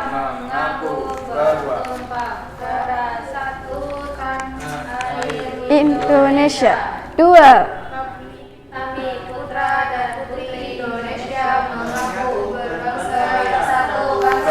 Indonesia. 3. Kami putra dan putri Indonesia menjunjung bahasa persatuan bahasa. Ya, jadi inti dari ikrar Sumpah Pemuda itu mengakui satu dalam berbangsa, berbahasa dan bertanah air, yaitu Indo.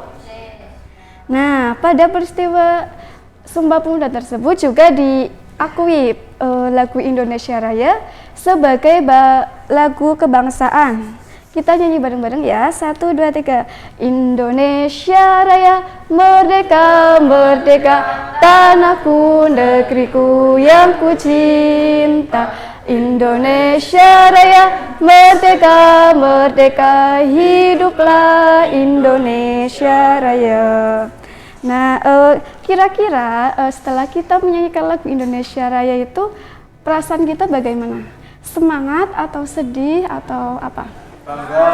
Bangga ya. Jadi kira-kira tempo dari lagu tersebut apa? Apakah cepat atau sedang atau lambat? Ya, cepat. Nah, kemudian dalam pelajaran seni itu tempo lagu Indonesia Raya disebut dengan mars atau lagu yang menyanyikannya itu dengan cepat dan penuh semangat. Kemudian untuk tangga nadanya digunakan tangga nada diatonis mayor. Ada yang masih ingat mayor itu yang sifatnya itu bagaimana? Ya, jadi tangga nada mayor sifatnya riang gembira ya. Nah, saat ini lagu Indonesia Raya wajib kita nyanyikan ketika upacara Nah, meskipun panas-panasan kita harus tetap bersemangat.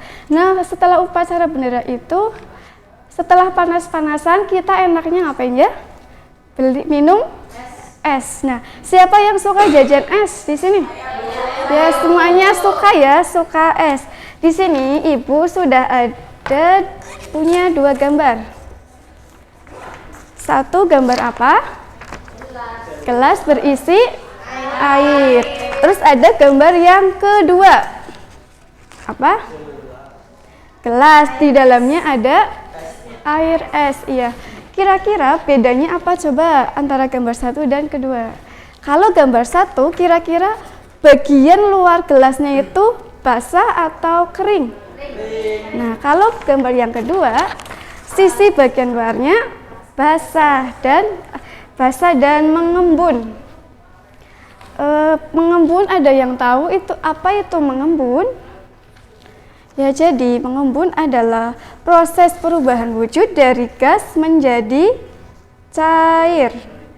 Nah, mungkinkah kira-kira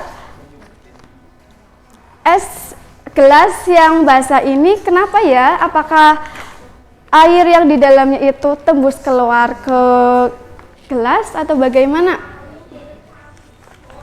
Nah, jadi ibu jelaskan.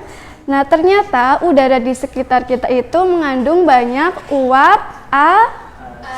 mengandung banyak uap air. Nah, ketika uap air tersebut bertemu dengan benda-benda dingin, maksudnya suhunya itu rendah, maka akan berubah menjadi bintik-bintik air.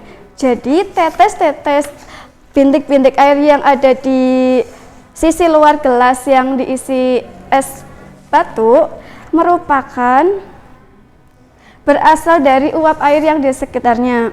Nah, anak-anak, di sini ibu punya 1. Coba ada yang tahu ini apa? Warna-warni. Permen? Ya, ini bukan permen ya, tapi ini kapur barus. Siapa yang pernah lihat kapur barus di rumah? Biasanya diletakkan di mana? Iya, betul. Biasanya ibu meletakkan kapur barus di dalam lemari atau di sela-sela pakaian ataupun di dalam kamar mandi.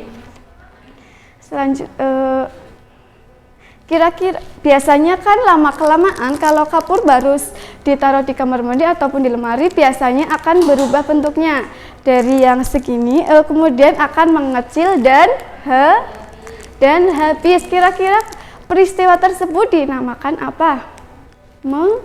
Menyublim. Apa? Menyublim. Iya, menyublim. Jadi peristiwa menyublim adalah perubahan wujud dari padat menjadi gas. Makanya kalau misalnya ditaruh di kamar mandi kan lama-kelamaan habis, kemudian kamar mandi menjadi wangi ya. Nah, jadi tadi kan sudah belajar perubahan wujud apa aja? Ada mengembun dan mengembun dan menyublim merupakan perubahan wujud yang bersifat alami. Jadi kita itu harus mensyukuri Tuhan yang Maha Kuasa. Ada pertanyaan dari kita belajar hari ini? Tidak? Tidak, Bu. Udah, sekarang kita akhiri pelajaran hari ini ya. Sekarang duduknya dirapihin dulu. Sudah rapi, kita berdoa bersama lagi ya. Marilah kita akhiri belajar hari ini dengan bacaan hamdalah bareng-bareng. Alhamdulillahirabbil alamin.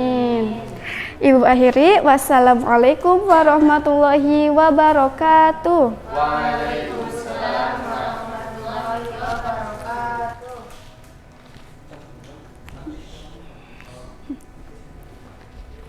Cahaya ya.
Assalamualaikum warahmatullahi wabarakatuh.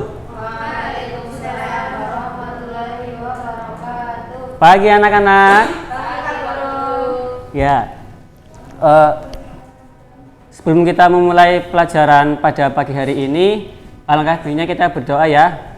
Yuk, untuk ketua kelasnya Nendi untuk menyiapkan terlebih dahulu.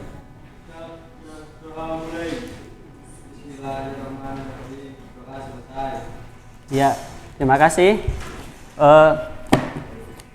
Ada yang tadi pagi sudah sarapan? Sudah? Ya, yang tadi pagi berangkatnya jalan kaki ada? Ada yang naik motor? Ada yang naik mobil? Enggak ada. Nendi naik mobil ya, Nendi? Iya, tadi Pak Guru lihat soalnya naik mobil merah ya, Mas Nendi. Ya, berarti tadi pagi kalau yang jalan kaki berarti terpampang oleh sinar matahari, bener apa enggak? Belum ada. Oh, belum ada. Ya.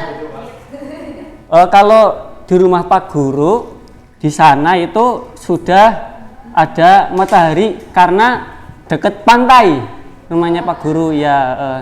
Jadi matahari itu merupakan salah satu sumber energi ya, yang mana itu adalah mata pelajaran atau materi kita pada pagi hari ini ya. Oke, bisa bagikan dulu mengenai buku materinya. Ulfi bisa bagikan dulu. Ya, sembari dibagikan, Pak Guru absen dulu ya. Nendi hadir? Ya. Ulfi hadir? Hadiroh. Bunga? Hadiroh. Berarti semua masuk ya? Masuk semua, ya. Oke, bisa dibuka materinya. Dibuka ya, halaman 10.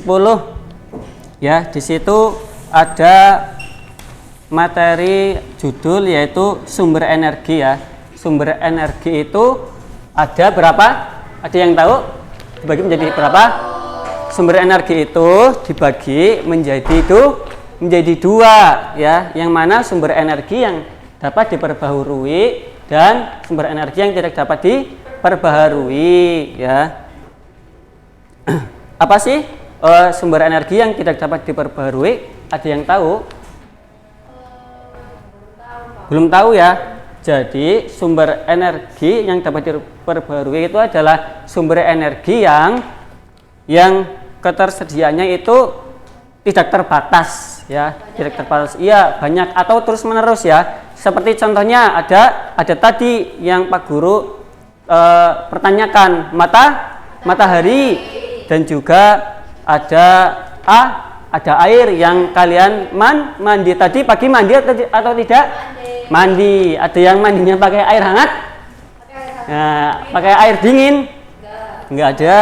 Oh ya. Terus yang kedua sumber energi yang tidak dapat diperbaharui. Ya, ada yang tahu? Belum. Sumber energi yang tidak dapat diperbaharui. Belum ya? Ya, jadi sumber energi yang tidak dapat diperbaharui adalah ketersediaannya itu terbatas ya, atau tidak bisa kita gunakan secara terus-menerus ya. Atau kalau digunakan secara terus-menerus itu akan habis atau menunggu lama ya. Contohnya yaitu BBM ya. BBM apa? Bahan bakar minyak. Betul, Mbak Ika, pintar Ika ya. Terus ada apa lagi contohnya yang tidak bisa diperbarui? Ada batu bara ya, batu bara. Terus ada gas alam. Nah, terus contoh yang dapat diperbarui ada apa? Contohnya yang tadi matahari ya. Ya, matahari ya. Matahari itu adalah merupakan sumber energi yang paling besar di bumi. Terus air. Contoh kedua adalah air ya. Air itu apa? Ada yang tahu air? Fungsinya buat apa sih air sih? Minum, terus mandi, nyuci. Mencuci apa? Baju. Terus piring. Terus ada sumber energi yang ketiga yaitu angin ya. Angin. Ada yang tahu angin? Tahu. Seperti apa bentuknya? Nggak tahu ya. Ya. Angin itu adalah udara yang bergerak ya. Yang berfungsi ada yang tahu untuk apa? Bisa mengeringkan baju ya, bisa. Terus ya sumber energi tadi kan ada tiga. Yang pertama ada matahari, yang kedua ada air, dan yang ketiga ada angin. Yang mana ketiga itu dalam perekonomian itu bisa dimanfaatkan. Contohnya apa? Kalau matahari buat apa? Ada yang tahu belum? Ulfi, ada yang tahu? Matahari buat itu. Apa? Ayo. Menjemur. Ya, bisa. Kalau untuk perekonomian berarti untuk menjemur, misal ikan asin untuk bisa dijual ya, betul ya. Terus untuk yang menjemur bisa mengeringkan baju untuk perekonomian laundryan. Terus ada lagi nih yang contohnya yaitu sebagai PLTS. Ada yang tahu? pembangkit listrik tenaga surya. Iya, yang mana nanti matahari tersebut sinarnya itu bisa dijadikan untuk pembangkit listrik. Nah, terus yang kedua ada sumber energi yang namanya apa tadi? Air. Ya, ini juga berfungsi untuk secara perekonomian itu bisa untuk mengairi sawah, yang mana petani itu bisa memanen dengan baik. Ayo, ada yang di sini ada yang bapak ibunya petani? Cung. Ya, jika para bapak ibu kalian itu tidak ada air, coba bayangkan bisa panen atau tidak? Tidak ya, berarti sumber energi air itu sangat penting ya.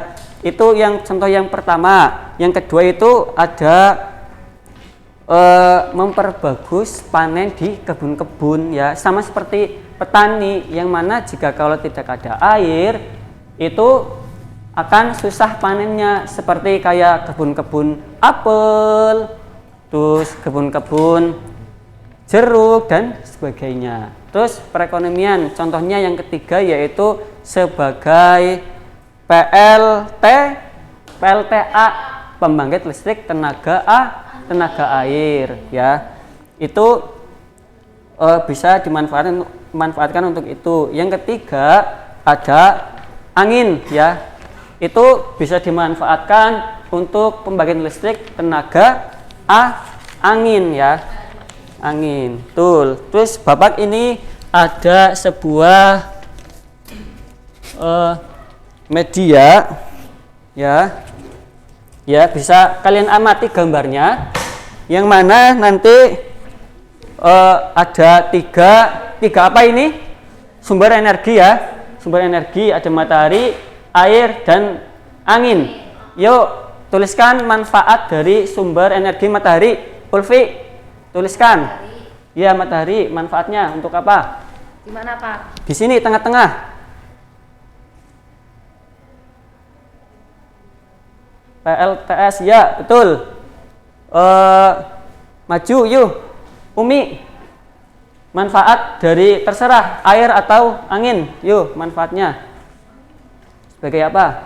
Contohnya? Ya, PLTA. Ya, di sini ditulis.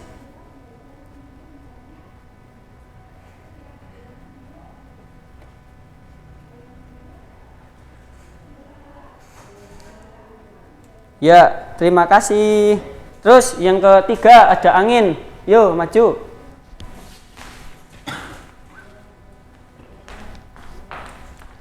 Angin.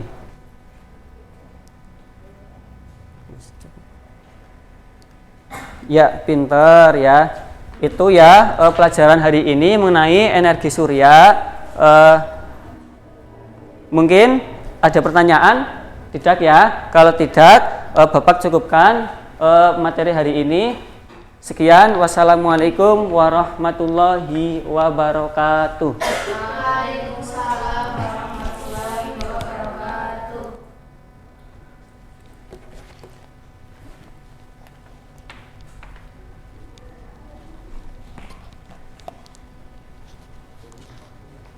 Tim kerasana cepat temen ha.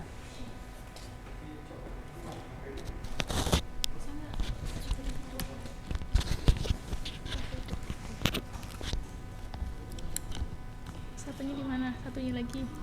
Ini aja nggak apa-apa. Teksnya jangan lupa. Ada di grup apa ya?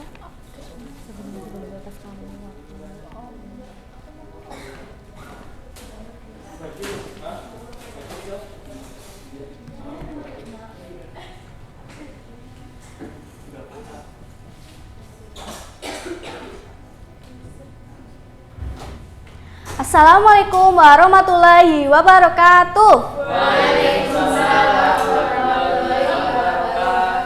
Gimana kabarnya kalian hari ini anak-anak? Sehat baik ya. Jadi semangat belajar ya hari ini ya. Ya, Bu Guru tanya minggu lalu kita belajar tentang apa ya? Tentang, ada yang ingat? Ya, minggu lalu kita belajar tentang planet. Udah paham semua ya tentang planet ya? Ya, hari ini kita belajar tentang tema 5, subtema 5, pembelajaran 1 tentang komponen ekosistem. Ya, ada yang tahu ekosistem itu apa?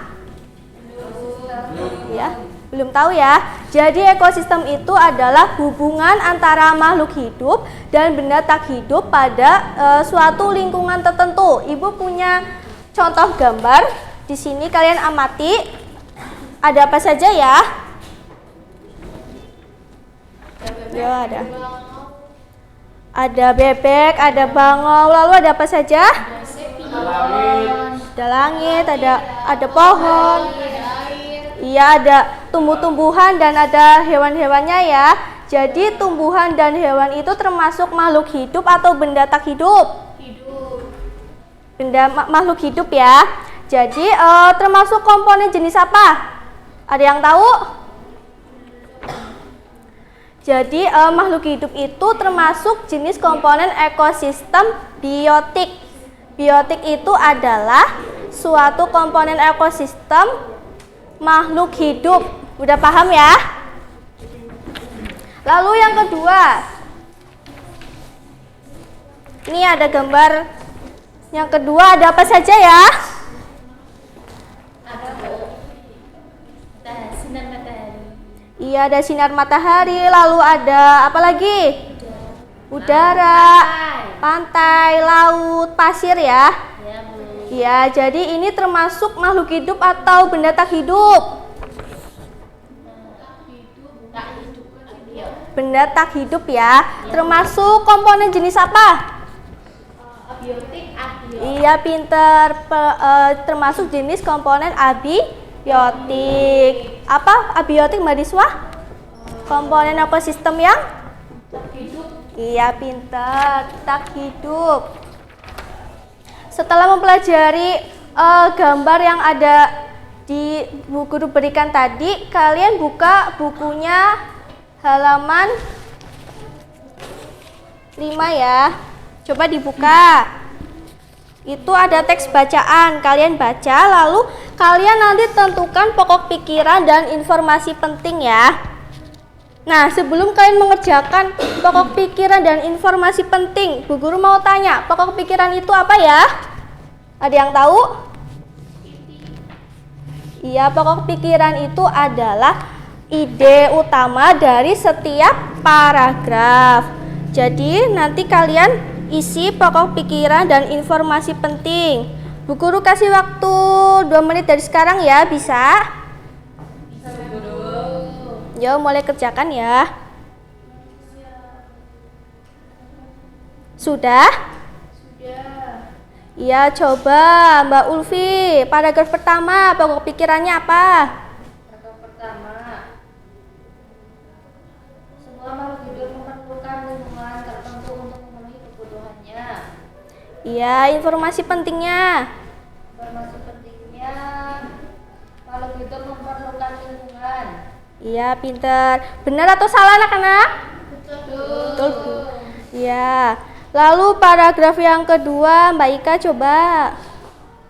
Pokok pikiran, cahaya matahari menjadi salah satu bagian terpenting dalam kelangsungan makhluk hidup.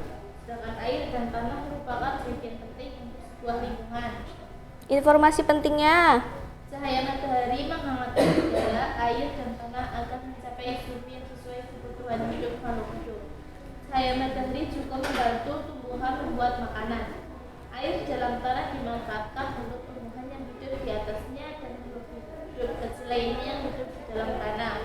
Betul ya? Betul. Lalu paragraf ketiga, Mas Chandra. Pokok pikiran dari paragraf ketiga. Pokok pikiran dari paragraf ketiga, bagian hidup dan tak hidup di sebuah lingkungan saling berinteraksi dan saling bergantung satu sama lain. Informasi pentingnya.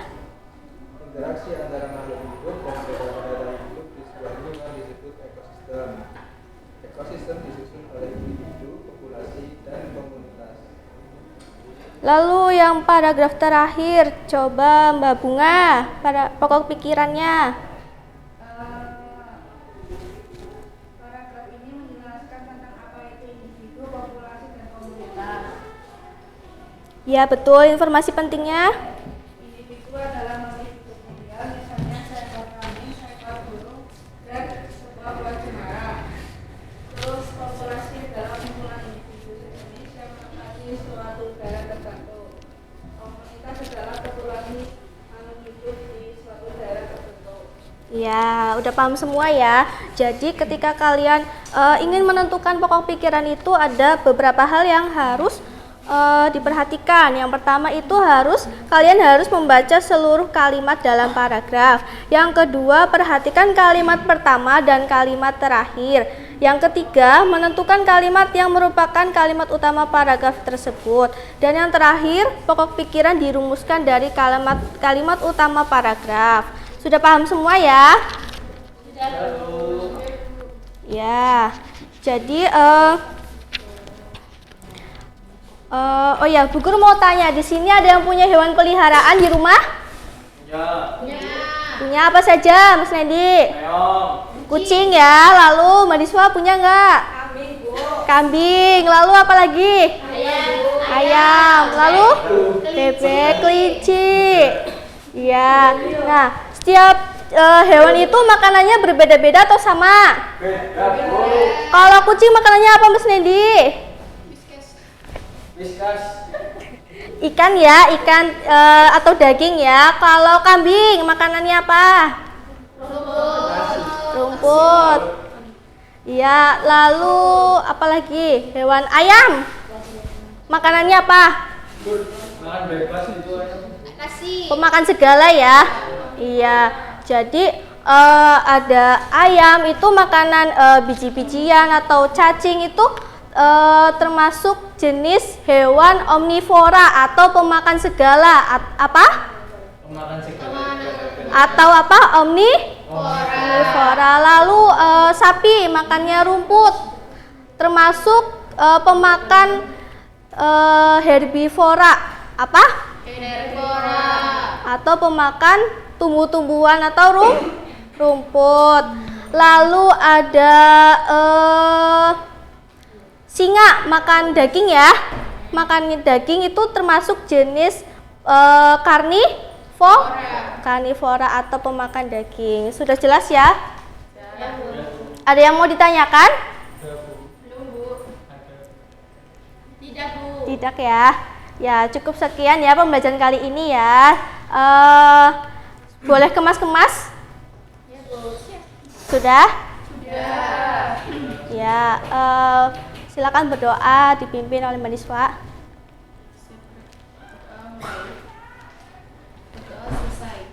Ya, terima kasih. Hati-hati kalian ya di jalan ya. Ya.